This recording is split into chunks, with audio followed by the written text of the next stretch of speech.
uploaded a few of these videos, so I just want to like start off with today's date. It is Monday, June 20th of 2022, and some topics that we're going to discuss today is MBGH Media, which is our own ad agency that we started for natural born growth hackers, and just helping small businesses that are out there kind of like run their websites, their SEO optimization, and their own leads. Mainly lead generation is kind of like the services that we're offering, because that's what we do as realtors, as marketers, as growth hackers in general. Business people, just anything to do with it. Yeah, we like helping small business owners, so that's kind of why we want to offer these services, our knowledge that we have. I've also taken multiple courses now at this point. I'm Google certified in a lot of things as well, and I'd like to be able to leverage that in a way to add another revenue stream as we're kind of building up everything for Division 42 and these different projects that we have going on. And Joe's going to talk a lot about 0 to 1. He just read it he's almost done with it. He's not actually finished with it yet, but he's got like 30 pages left, he said. But he just read it for the first time. And I read this book about 3 times at least over the past like 5 years, I'd say. And we're going to talk about the economy and how it's impacting crypto and just the markets in general. And then we're also going to talk about I actually lost my dad this past week, and it's been the hardest week probably of my entire life. But I'm just going to talk about how he's impacted my life and everything that he's was able to achieve over his short time here. Going to talk about that and how he's impacted me to like be disciplined and keep pushing forward and moving on. But yeah, let's start off real quick. Let's just go right into 0 to 1. Okay, let's do it. Yeah, I think the biggest takeaway that I got from 0 to 1 is that, as bad as it might sound, is monopolies aren't a bad thing. But the way to think about it is this, and the way that Peter Thiel kind of like frames it is, a monopoly isn't a bad thing if they're the number one person at doing something and they just do it to such a high level that no one else can really competitively compete with them at all. The perfect example of them, or a monopoly, would be probably Apple, I would say. Think about it. Apple does everything so well. Yes, Android is out there, but in terms of just the simplicity of use, think about it. Most of you are probably watching this on an iPhone or an iPad, and you can just now go pick up your computer and leave off, just pick up where you left off texting someone or doing anything. And that's really one of the biggest things I got. Another thing I really took away from it is that the founder has to have the vision for the company. You can't have just this small vision of yes, you want to make money, but you have to have a vision of where you want to go, your 3, your 5, your 10, your 15-year plans in order to grow and really make the company take off. That's something that really ties into itself with the monopoly. Obviously you want to be the biggest and baddest person out there, or the biggest and baddest company, but in order to do that, you have to have the vision and kind of just lay the groundwork for what you're going to do and build it from the beginning. Because if you just focus in one area, then all of a sudden you shift or pivot to another area and you don't have that framework, or you don't have the team set up for it, you're going to crumble, because obviously you always have to shift in business. Everything is always changing, and if you're that founder who really doesn't have that in them, you got to be surrounded with people who can help you to do that at the end of the day. It's nothing to say, it's not a bad thing to be oh, I just can't pivot, or I can't see things like this, but have co-founders with you who can do that and really can help you to achieve different things and aspects in your life. Obviously, you have those certain strengths, and that's why you're in business, and that's why you've gotten this startup off the ground. But there are other founders and other people that you can partner with that can help you and take you so much further. Think of it as a team. You can only go so far as an individual, but as a team, you can go so much further. Those are my 2 major takeaways. Is there anything you feel is another one? Yeah, honestly, if I go into the really nitty gritty parts of this book, we'd be sitting here for a few hours, But I like what you said about how some people just may not be the right person, so they kind of move that pivot, and that's totally true. That's why you have to have the right people driving the bus. Right. And that's one thing it's in Good to Great. It's in a lot of these startup books that are out there that are trying to get you the right knowledge, so you're able to understand the different obstacles that you will face as a founder and ways to overcome them. And one of those is having the right people sitting in the correct seat driving that bus. And I mean, I've experienced it with myself. Like, choosing a founder is going to be the hardest decision you will ever make as, you know, a founder of a company that you already started out with, because one, usually you don't know the person that you're choosing all that well in the beginning, unless, you know, like, you were introduced through different avenues or you knew them for a long period of time. But also, too, like, you don't know that person's work ethic usually unless you were with them for previous startups or previous companies that you were part of, you know, that grew and scaled. But additionally as well, it's like, once you're on a, you know, like in the war zone with somebody and you're on the front lines, that's when their true work ethic comes out, you know. And it's really hard to experience that with someone unless you're on that founding team with them previously. So you choosing this person as a founder, the best thing I'm going to say is, you know, learn how to fire fast. It really is true, because once that person is with you long enough and they're just not achieving, they're not doing the results that you wish that you were to have them, like, you know, bring on initially, they're just eating away vesting equity that's going into your company that you're losing out, that you're not going to be able to leverage. And down the road, when you want to bring someone in that maybe had that skill set that you didn't to replace them, you're not going to be able to have as much leverage on bringing that person in. So you're essentially going to be eating away at your own equity to, you know, bring this new outside founder into your co-founding team, unless you want to offer them cash. But I mean, a lot of times, like, when you're in an early stage like that and you don't have proven traction yet, you don't have, like, the resources necessary to be able to convince someone to, you know, give you, like, a war chest of capital to continue, like, your ideation phase or even just proving, like, traction, essentially. Yeah. Not to mention, just think about the time. I mean, obviously the equity, but also the time. Like, you spent, let's just say, 4 or 5 months with that one person, and then you really haven't gone anywhere. You've just spun your wheels. You haven't done anything, and that person's not doing anything. Like, that's 4 or 5 months that you could have been more ahead of where you were and learned from, like, just what you're doing and just. Yeah, no, I couldn't agree more. The timing is everything with a lot of things, especially with, like, we weren't able to get our project off the ground and like in the timely fashion that we really wanted to. We took too long, honestly, for one of my NFT projects, but we're still confident that we're going to do something with it. It's just like we're just waiting for the right time at this moment, because the NFT market is down, you know, 97% since January, I think, which it's insane. But I don't think that's. I think it's going to go back up eventually to some, you know, to some kind of correction. But I mean, I was never really big in NFT collecting anyways. I really like the use case and utility behind a lot of them, and, you know, the decentralization aspect of it, of Web3 in general. But regardless, though, you know, timing really is everything, especially with this NFT project. That was just an example.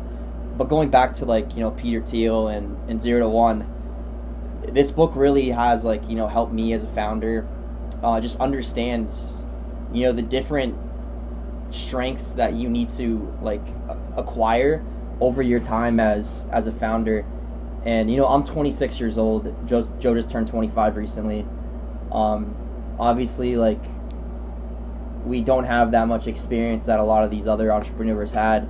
But, I mean, you know, Peter Thiel, he was super young. I'm just kind of curious. I'm going to search right now how young he was when he started PayPal, because I'm just really curious. But Peter Thiel, if people don't realize who he is, he's the author of 0 to 1. He's also probably the most successful angel investor in the history of angel investing. He actually did a $500,000 investment in Facebook, you know, that netted him, pretty sure, a few $1 billion.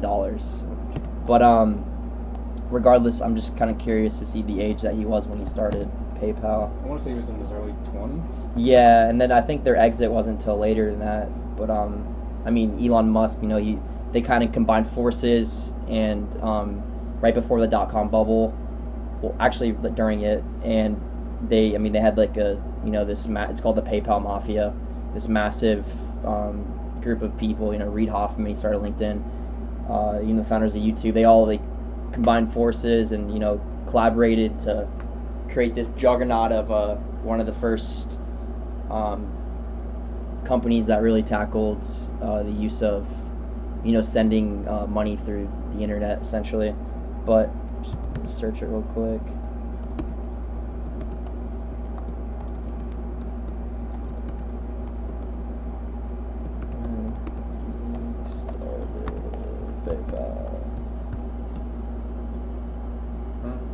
Says he was 31.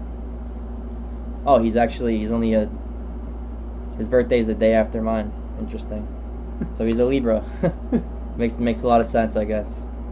But yeah, his net worth on Forbes right here, it says 4.7 billion. I think, obviously a large percentage of that is the angel investments that he made, especially into Facebook, of course. But think about that. He was 31 years old when he started PayPal. Like, if you're in your 20s and you don't know what you're going to do, or you don't, you're like, I've gone through 3 or 4 startups that I've tried and they've all failed, and you're 26, 27 like us. It doesn't even matter. You just need that one that's going to hit like him, and then all of a sudden you never know what's going to change or who you're going to meet. There's actually a book called You Only Have to Be Right Once. And I read this one story about a founder that he was on his 14th company when he finally hit it. But he had, burned so many bridges. He had been part of so many ventures, and he had, really just not made a name for himself. He had failed so many times, and then finally he was right once, and he's worth over $100 million. I got to go back and figure out who that person was. We can talk about it in the next podcast, but it just goes to show, just don't fucking quit. Just keep going. Failure is not an option unless you give up. And I'll say that every single podcast. It's probably my most famous saying, but it's totally true. You're not going to fail unless you quit. I'm just curious to see how much he made from the Facebook investment. Oh man, if it was 7%, Facebook's $1 billion company now. They're almost. It's not. They're up there. It's not a trillion, but it's pretty close up there. I'm sure. How much did Peter? Yeah, here we go. I literally put how much did Peter, and it shows Thiel make from Facebook. Yeah, so he was the first outside investor. He acquired 10.2% stake for $500K in August 2004, and he sold the majority of his shares in Facebook for $1 billion in 2012. In 2012, imagine what that would have been worth today. Yeah, for sure, 100%. And look at the value of PayPal too. I was looking at that. I think he sold PayPal for PayPal sale.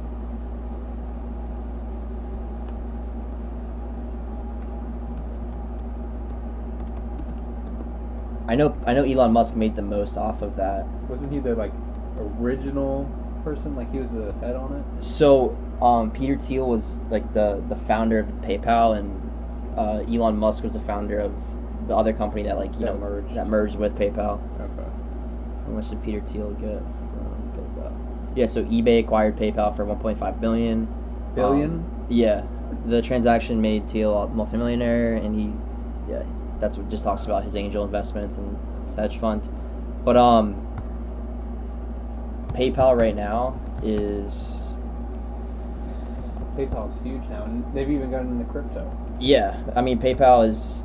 It's one of the first ones to get involved with all these different e-transactions for finance. It basically created fintech essentially to some extent. You would argue, but yeah. Just an example here. Guess their revenue for this year. This past year? Yeah. So they got acquired for $1.5 billion. Guess what their revenue was this past year, 2021? I'm gonna say $5 billion.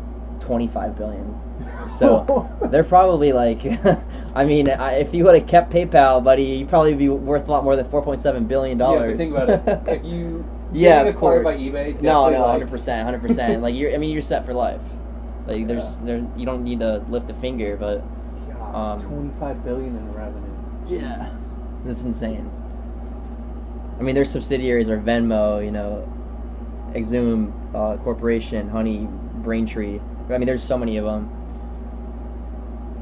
This is crazy though. But yeah, let's get off that topic now. You want to talk about? Let her back in. This is my dog scratching at the door again. Yeah, let's talk about BGH video. Yeah, so basically one of the biggest things that Gary Vee did, he started VaynerMedia when he was 34, And there's a lot of people that are out there in the space that they start media companies, because for one thing, like, there's always going to be new businesses popping up, like whether it be realtors, which obviously we resonate with realtors. We both work for XP now. We're both getting our commercial license designation very soon. And we just resonate with a lot of agents that, you know, they struggle with lead generation. And in today's, like, modern day and age, like, you don't need to be going around door knocking. Obviously, it's a great way to generate leads, but it still works. But it really does. But there's better, more efficient. Yeah, it's not scalable unless you have, like, a bunch of, like, 20 minions just walking around neighborhoods for you. Like solar sales. Yeah. Well, I mean, even that, though, like... So that's one thing I want to talk to you about that I looked into a lot. So I found that, like, a bunch of different companies that offer referrals. So I was thinking about just doing it for us. Like, we could generate leads and just get paid out in referrals through our own funnels that we build. So we don't even need to, like, go and find, like, that solar company. We can just create our ads on our own. Then refer them to the and just refer them to the solar companies. Yeah, I think it's a great idea. Like, we can talk about this after. Yeah, I mean, one of them is, like, I found one for $1,000 per referral, like, regardless of, you know, what package they choose, like, which is it's a nice little payment when you're probably spending, I would say, like, at most $15 to $20 a lead. I got to look more into that, but yeah, but just think about it in general with, like, going back to the media companies and like Gary Vee starting his own, like, marketing and advertising are slowly becoming the go-to thing in sales. So, like, sales is kind of transitioning now in the 2020s from, like, that super salesy, pushy person to having the person reach out to you instead of you reaching out to them and constantly calling them or bugging them. Like, it's just getting these leads and staying top of mind with them. I mean, the biggest brands are like Coca-Cola, Pepsi, what else? BMW. And you just see their billboards and you just see, like, you just know what resonates with them. Like, you could see the BMW logo with no letters in it, and you know it's a BMW. I mean, that's just marketing and advertising, just staying that top of mind. Yeah, and also, too, I mean, there's so many different, you know, companies out there that offer, like, services that help agencies out to help other companies out, essentially. One of them that I've been learning the past, like, week and a half is, it's called High Level. But it's basically like a crazy optimized CRM. CRM stands for Customer Relationship Management. It's just a crazy optimized CRM specifically for ad agencies that are out there that are trying to, like, you know, help your clients. But on top of that, like you said, stay top of mind. It integrates with Twilio, which is SMS, you know, optimization. So anytime someone, like, you know, signs up for one of your forms, or you just put them in a drip, you know, their email campaigns as well connected to it, and they're always going to be top of mind and know that, you know, like, there's a reason that you should be the kind of person that you hire. And it also comes with the site. So I hooked up a domain, mbghmedia.com, to High Level, and it's just gonna be a one-pager, but that's all I really need, because once someone submits that information, I'll be able to reach out and, you know, kind of send them over the resources of what we're offering to kind of, like, drive results and lead generation for their own businesses, whether it be, like, an orthodontist, a dentist, it could be ophthalmologist. Yeah, I can't even think of the name right now. What else? Car sales, solar, it's a huge one. Literally anything. Real estate, yeah, anyone where being transferred. Yeah, and, like, a lot of, like, commission-based services as well. So the thing is, too, like, you do need people that, you know, have probably, like, established businesses where they already have their own leads, but, you know, they want to add additional, like, return on their investments and what they've already purchased. So if this is, like, someone that's, you know, just getting started out in real estate, I don't recommend this for you. I think you should have your first few sales first, and, you know, have some money generated, and then if you're able to reinvest that money that you've made back into generating more leads, because you're still going to be the one that's going to be nurturing these leads. I don't want people that just really don't know how the whole process of, you know, buying and selling houses. So, for example, like, let's say we were to do it for Joe here, I would essentially, you know, get the person's information, and they would literally book a call on Joe's schedule to, go over whether it be a listing or someone trying to buy a house onto his schedule, and it's his job to nurture that lead and make it an actual sale on his end. And for real estate leads, if you know that, I think it's like 20% actually go through for online sales. So and it's still a 12-month sales process after that anyway for those 20%. Yeah, exactly. And I'm actually working with a network of professionals in all the different spaces. So it's not just me that's gonna be doing this and us. We're working with this whole network portal of people that specifically are just great at like a certain skill set in a certain niche market. Initially, we were just going to focus on, like real estate and solar. That's kind of how I'm going to start it out with, but we're not going to, pigeonhole ourselves. We're going to stick to just lead generation in general as a whole. Back to 0 to 1, having a bigger vision. Yeah, exactly, for sure, 100%. And like, there's a lot of companies out there that, they offer these white label services where they can basically help you because they've optimized it themselves on their own end, and I mean they're willing to work with other agencies because they know down the road like it's just more business and more revenue in their own pockets, whether it be a smaller percentage and lower margins. It's still like more customers that they can drive down different funnels. And we're also setting up like their own CRM for like this said company, we put them in their own drip campaigns as well. So we're really taking off like a lot of the work from agents and doctors and whatever, people that they need to focus on actually driving those leads like to the end of the funnel, but we're gonna get them to the point where they're submitting their information, and it's just your job to bring home the touchdown essentially. And that's the hardest part. I mean, think about it. When you first start off in real estate, I mean, just finding the leads in general is just hard. I mean, real estate is an example, obviously, but it's just finding them is the hardest part. Nurturing them is not bad. It's just like talking to your friends at the end of the day. Yeah, for sure.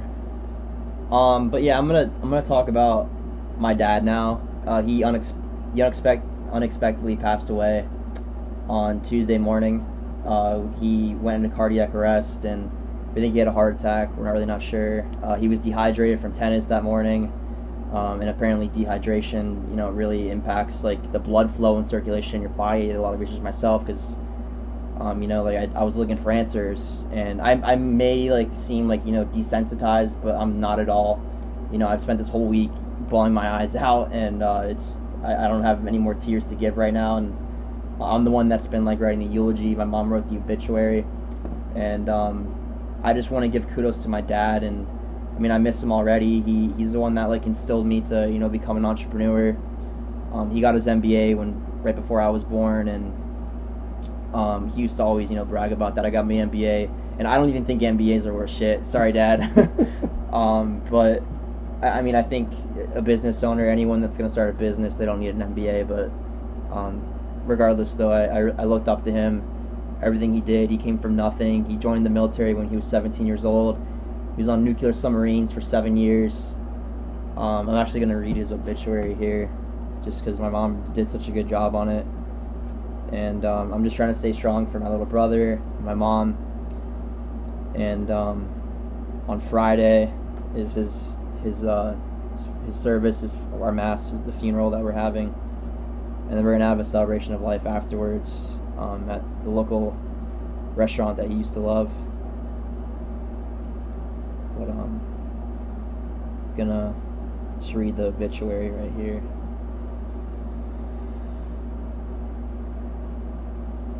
So, my dad was born February 10th, 1956, and he passed away on June 14th, 2022.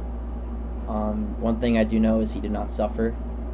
The last thing he said to me was the night before he came out. I was actually taking a break. I was up late working, and he said he actually ate his last meal too was Pop-Tart and 2 White Claws.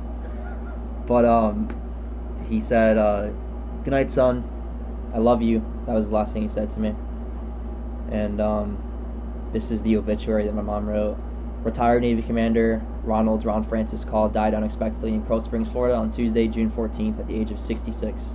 Ron is survived by his wife Rena, children Christopher and Kyle, siblings, brother Billy and his wife Sally, and my aunt, brother Keith, his wife Linda, and sister Terry and her husband Roger, and youngest brother Drew, and my aunt Martha, all from the Pittsburgh, Pennsylvania area.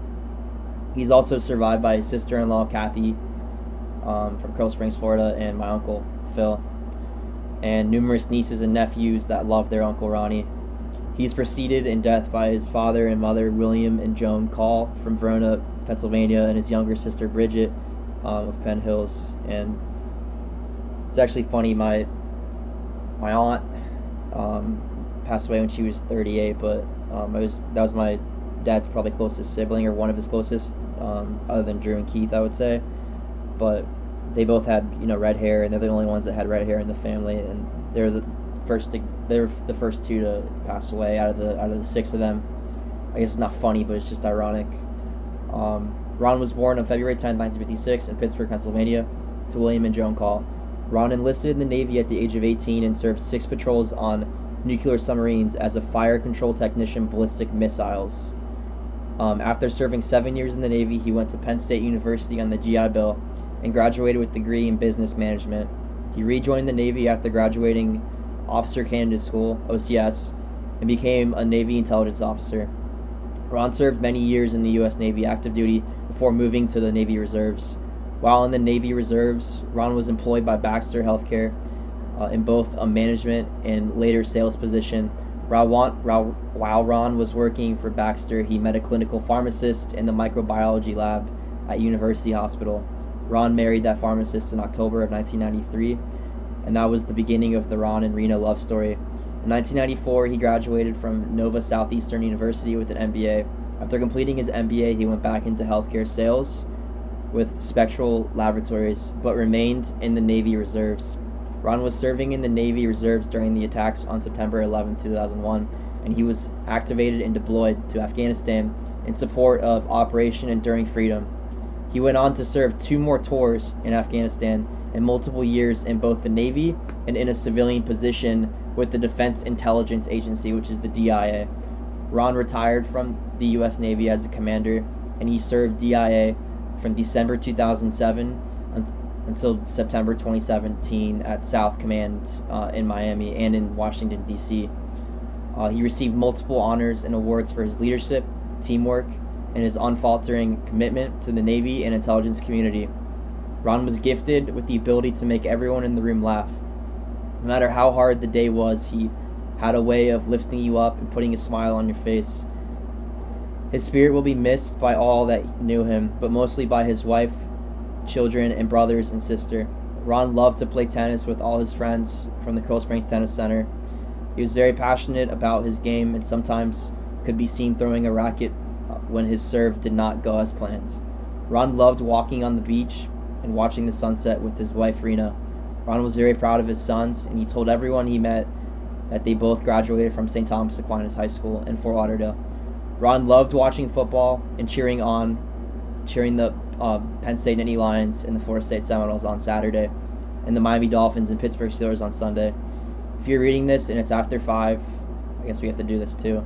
Feel free to open up a Black Cherry White Claw, Ron's favorite drink, and toast to heaven. A viewing is scheduled for Thursday. Just talks about the services, but yeah, my dad did so much for me, and just want to read a text that he said to me about 2 years ago when I was going through like a really hard breakup. I was almost engaged, and it didn't work out, and he was there. He actually moved in with me for like 6 weeks, and he just helped me because I was just in a bad place, and he was there for me, and he didn't have to do that obviously, but that's the kind of person he was. And I know he would want us to be strong. He was very, he gave tough love for a reason, because me and my brother both turned out so disciplined. Let me just read this.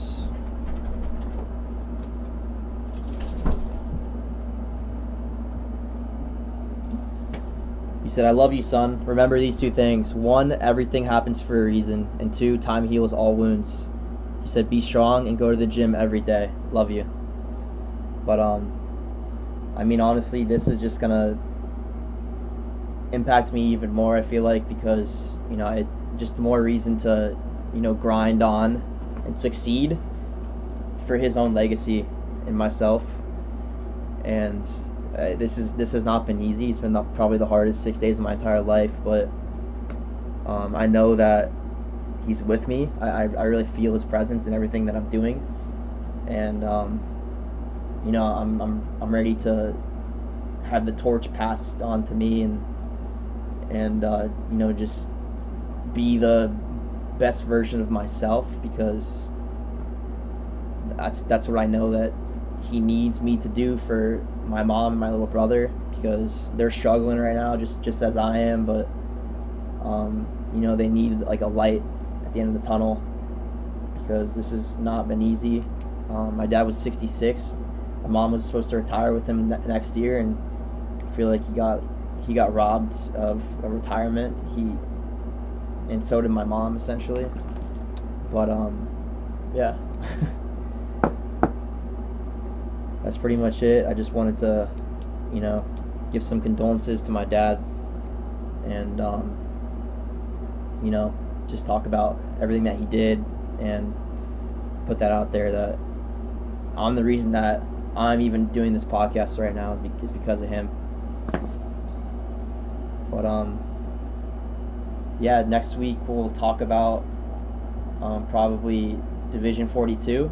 It's actually come a long way since our last podcast, and the challenge and what it's turned into, and essentially this new burn to earn concept that we kind of developed, kind of based off of step-ins, move to earn, but, you know, different aspect, because it's just fitness related. It's not just, you know, people trying to walk for a quick buck on the Solana blockchain. You know, this is for people to, you know, use their passion and their motivation and fitness to, you know, put towards a greater cause of improving their mental health, but at the same time, you know, potentially earning and winning a challenge with their friends and family and coworkers. So we'll talk about that next week, and probably get in more about, you know, starting your own agency. You want to add anything, Joe? That's really it. I mean, we're going to get some of these videos up here soon. We just got to get some things organized, and then we'll be ready to roll. Awesome.